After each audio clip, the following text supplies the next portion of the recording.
The beauty inside. Japanese beauty cannot be described, in one word, with logic. It has to be seen with the eye and the heart, participated in, experienced. The most important lesson Wabi Sabi teaches us for inviting more beauty into our lives and living spaces is this: beauty is in the heart of the beholder. But if beauty is in the heart of the beholder, what does this mean in practice for us, in terms of discovering a new way of seeing? It means seeking out beauty with all our senses. It means pulling ourselves back from the constant pursuit of more, so we can notice what's already in our field of vision. It means slowing down enough to look, and paying attention to what lies beneath the surface. It means surrounding ourselves with things and people and ideas we love and cherish. And it means reflecting, every now and then, about the fact that life is a cycle, not a forever, and that it's short and precious. It also means opening our hearts to possibility and wonder. And it means looking for the gifts of a simpler life. Even in a room of 1,000 tatami mats, you only sleep on one. Japanese proverb. Making your home your own. Spread around me on the floor is a multitude of interior magazines and books I have collected from Japan over the years.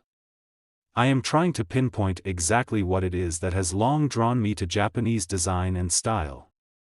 As my eyes flit across the covers, and my hands flick through the pages, I am transported back to the early 2000s, when I was living and working in Tokyo. I had a hectic job in the world of sport, but in my spare moments, at lunchtimes, and weekends, I would spend hours in cozy cafes, reading about architecture, interior design, ceramics, textiles and styling.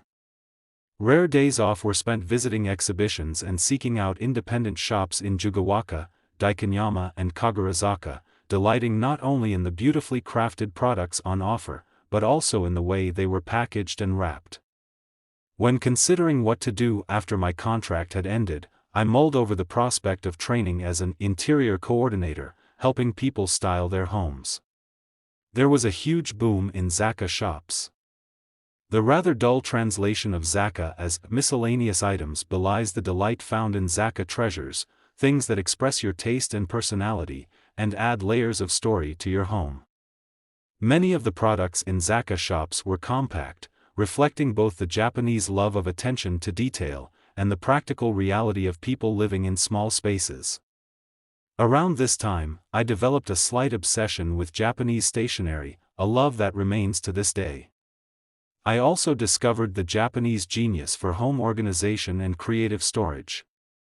My tiny apartment in Ushigomunajiko was tucked away in a quiet patch of residential houses, far from the nearest high-rise, which made the area feel more like a village than the middle of a thriving metropolis.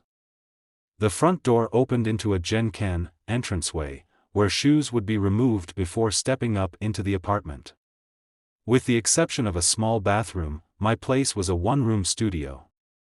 Outside the kitchen window was a small disused piece of land where mint grew like wildfire. To this day, I think of the apartment every time I smell that cool, refreshing scent.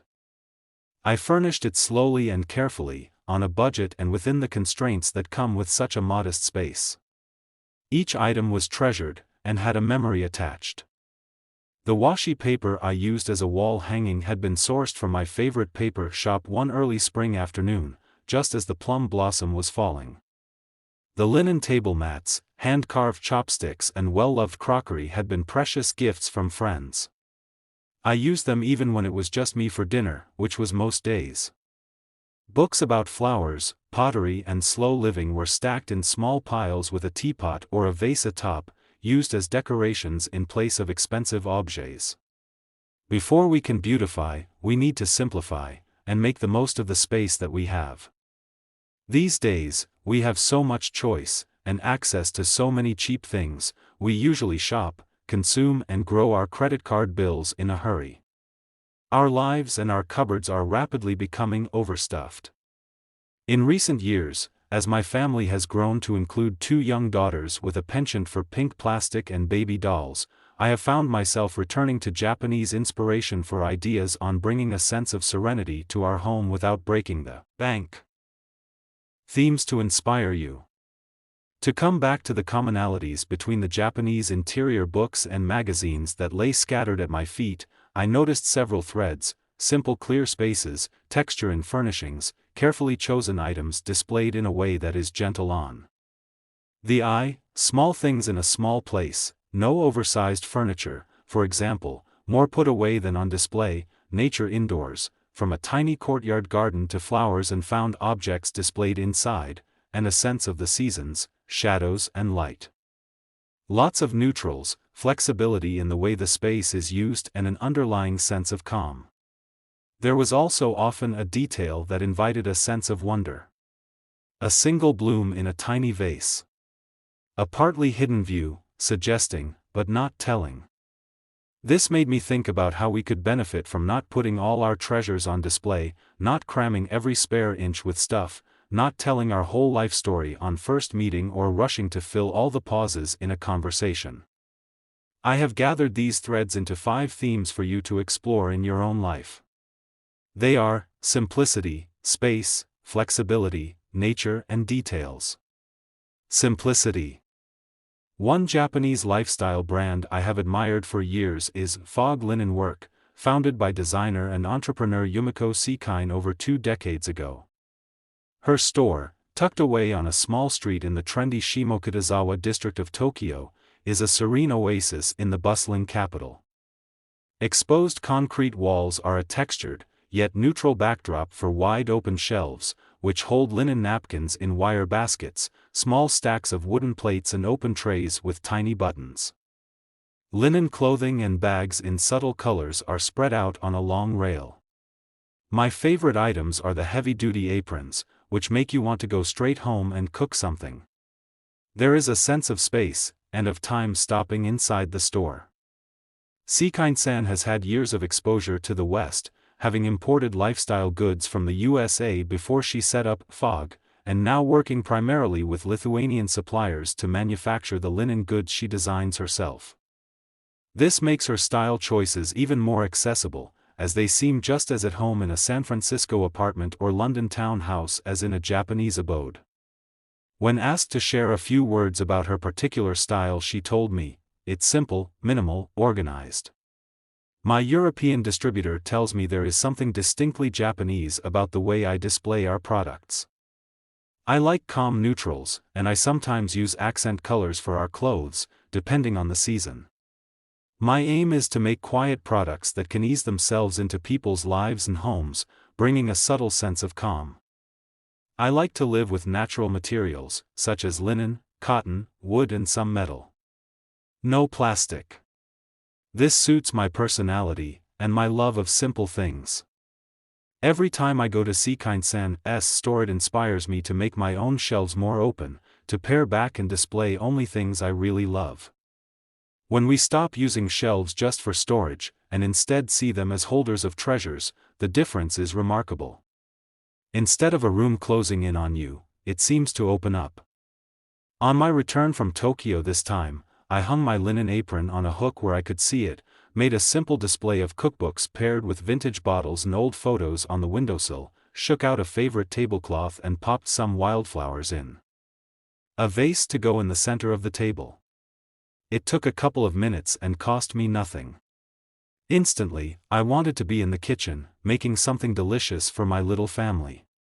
Space. Although the average Japanese person does not live in an architect-designed home, there are valuable lessons to be learned from the principles of Japanese architecture to inspire our own spaces. To discover more about these, I sought out Dr. Teruaki Matsuzaki, one of Japan's foremost architectural historians, who outlined the main characteristics of Japanese architecture as follows. Nature and the connection between inside and outside. A sense of beauty. An understanding of light and shadow. The careful selection of materials, quality, source, texture, smell, the concept of less is more. Reiterating Mikiko's feelings about her pottery clients playing a role in the beauty of her products, Matsuzaki-sensei said that the key to aesthetic genius is leaving something unfinished to draw the viewer in. Beautiful writing leaves something unsaid, so the reader can finish it in their imagination. Beautiful art leaves something unexplained, so the viewer participates with their curiosity. It's the same with architecture and interiors. Perfection and completeness are not the ideal, even if architecture appears perfect in design magazines. Matsuzaki-sensei said, "Spaces are ultimately created to be lived in and used, and if they don't do that well, they are not considered successful." What can we take from this for our own homes? We can create space. We can bring nature in. We can decide what we consider to be beautiful and integrate that. We can be aware not just of light, but also of shadow. We can choose the materials we use carefully, and we can make choices that leave us living with what we really love.